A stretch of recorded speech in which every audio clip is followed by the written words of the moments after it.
So what do we see today? We saw what's really at risk. Don't be silent and make it appear that you accept their conduct or you accept their being abused. Speak up and let them know that abuse is not right. We want to understand, number one, that we have choices. And it's important to understand that those choices can be destructive or constructive.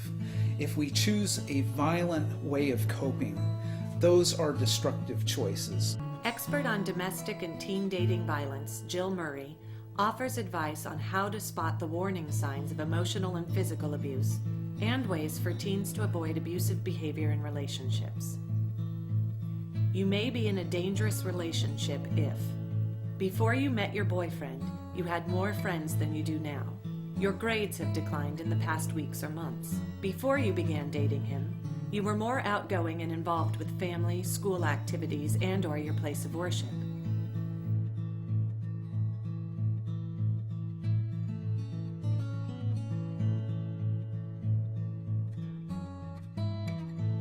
She was raped and she was strangled and she was left to die at a construction site. Her boyfriend and a friend were arrested for her murder, and they both stood trial and went to prison for life.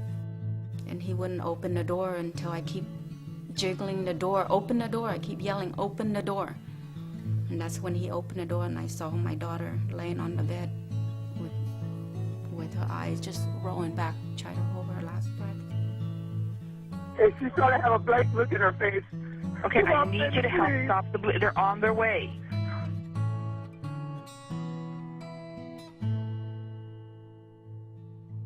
She met this guy in a bar and immediately thought he was just this attractive, wonderful guy, and maybe he was at the beginning, I don't know. He seemed to be a normal guy.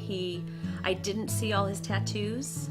He wore a long sleeve sweater that covered everything, and he put up a really good front and didn't show me his dark side. And we think she's saying, "What are you doing? Don't shoot me." He shoots her twice. She falls to the ground, and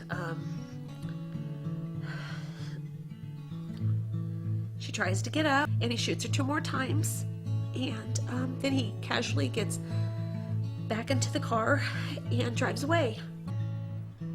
Some violence will never be forgiven or forgotten.